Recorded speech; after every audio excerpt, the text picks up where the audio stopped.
Today's video is brought to you by Midwest Homes for Pets.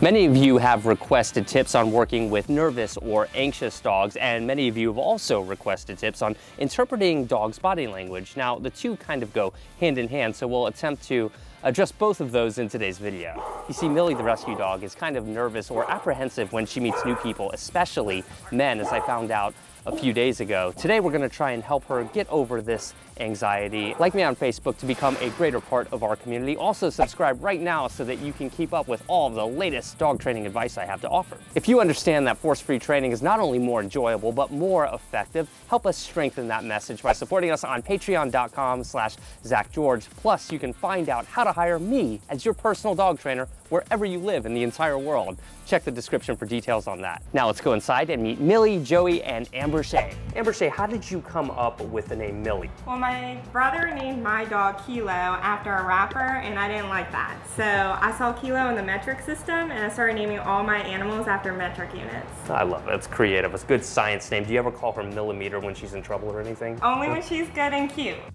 How old was Millie when you got her, Joey? When we found her, she was 2 months. Okay, so 2 months, and how old is she now? She's 2 years now. And tell me what the issue you have with her is.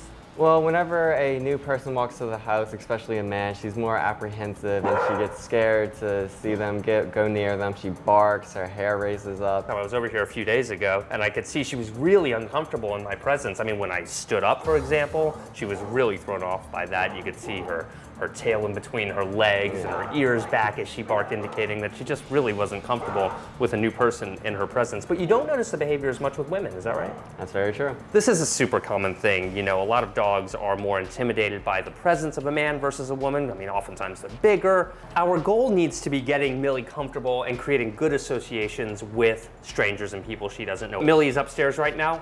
All right, so why don't we bring her down and see how she does, and then I'll give you some tips from there. Why do some dogs act like this?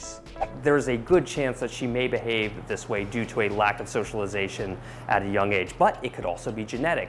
For many dogs, maybe they had a bad experience earlier on in their life and this made them act that way. A lot of people kind of jump to the conclusion that a dog may have been abused in their past if they tend to be reluctant of men or strangers. This is not usually the case, but sometimes it can be. I'll be paying particular attention, and I hope you guys will too, to Millie's body language to kind of try and read her and see how she's interpreting this new variable of me being here. Plus, remember, we've got our lights set up here. We have Brianna who's filming. There are a lot of other variables here that are likely to make Millie uncomfortable. So our goal is to make her as comfortable as we can, all right? Yep, doesn't want to come and see me. What I'm gonna do right now is I'm gonna get low, just to be a little bit more inviting to her.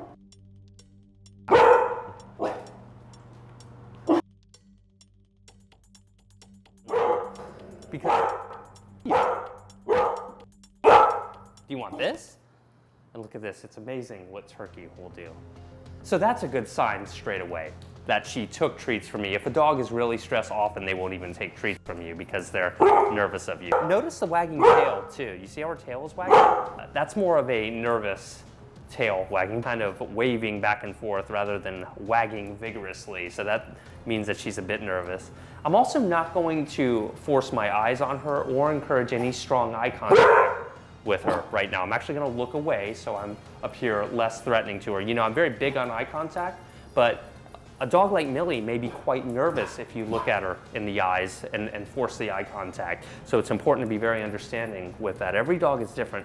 Now I'm looking at her piloerection. That's when their hair stands up on the back of their neck, and it seems to have gone down and subsided completely. So that's nice. That's good. I mean, she's a little bit more comfortable. But see, she'll come and get the turkey, but then she's like, I'm not gonna stick around past that. You heard that growl right there. Now, oftentimes when a dog growls, we have this association that, oh, that means that they're aggressive or they're about to do something mean. Actually, growling is a pretty good thing, largely speaking, because it's a dog being very open about their emotions and expressing how they feel. Now, I'm going to avoid standing up too suddenly right now because that's likely to make her a bit nervous. Good. Will you sit for me? No? Will you sit? Yes. Major success right there. If a dog will take direction, treats or not, from a stranger like me who has this issue, that's a step you're in the right direction. She actually just licked me on the arm right here, which is another good indicator that she's becoming more comfortable with me. So I'm gonna stand up now. I'm gonna go slow. You don't wanna make too many steps. She's taking a bit of a step back here. I'm noticing that her tail is going between her legs a bit. Now it's wagging a little bit, but not in the good way. See that? So right here, whenever your dog exhibits any type of anxiety like this, it's important to just let them adjust for a minute. At this point, it made sense to ask Joey to begin communicating with Millie because she feels safer when he's close by. Why don't you show me what you've taught her overall? Now, if she does anything that you've taught her, like sit or lie down or paw or whatever it is that you've taught her. Yeah, she does some few tricks. Okay. Millie, sit. Millie. It would be amazing if she would do that in my presence Millie, this close. Sit. Sit. Because normally she'll sit for you in a situation, is that right? All right, sit. Millie, sit. Okay. Okay, good. But she's still looking at me here. Now, you can go ahead and reward her for the sit if you'd like. Give her a little. I'm going to kind of step back a little bit. Good girl. Great. High five. Nice. Really good. Can you do up? Lie down. Great. Good girl. Obedience like this and tricks like this can really facilitate the bond and accelerate it, which will help you with dealing with this issue of reluctance of strangers as well. It's important to move really slowly whenever you're dealing with any issue relating to anxiety with your dog. I haven't made any effort to pet Millie yet because I don't want her to misinterpret any hand gestures coming at her as something that would be threatening. Now I'm going to try and pet her. Sit.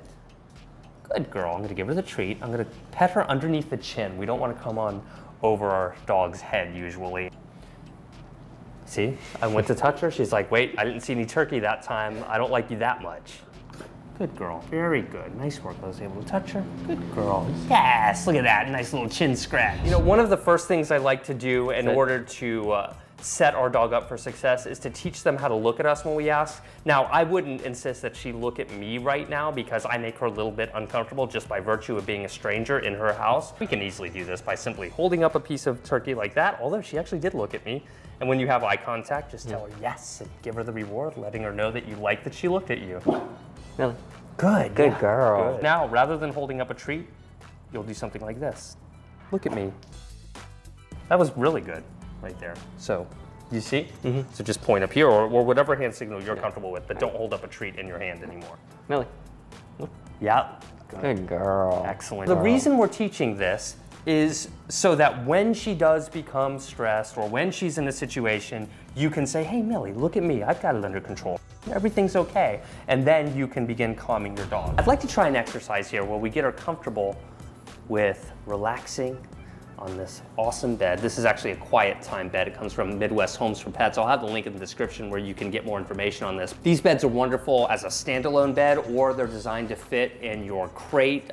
They'll keep your dog cool in the summer and warm in the winter, and they're super, super soft. You might also notice the design of this bed is designed to kind of hide shedding as well, but that's no big deal because you can always throw it in the washing machine when you need to wash it, which is a nice touch. In the interest of keeping her super comfortable in the presence of me and other strangers, it would be great to get her relaxing on this nice, soft, quiet time bed while we hang out for a bit. Now, do you think she'll lie down on here? I think she should be able to, yeah. Sometimes it's a good idea to just freak out and get real excited when your dog does something new, but when you're trying to encourage them to relax and reduce anxiety, you'll find that a calm approach is usually more effective. You can see that Joey is doing a fantastic job of keeping her calm and relaxing her. It's up to you as your dog's person and trainer and parent to make sure that you're doing everything you can to keep your dog comfortable and at ease. This is the first time I've been able to pet her right now without her getting nervous. No growling, no barking of any kind. Her hips are nice and relaxed.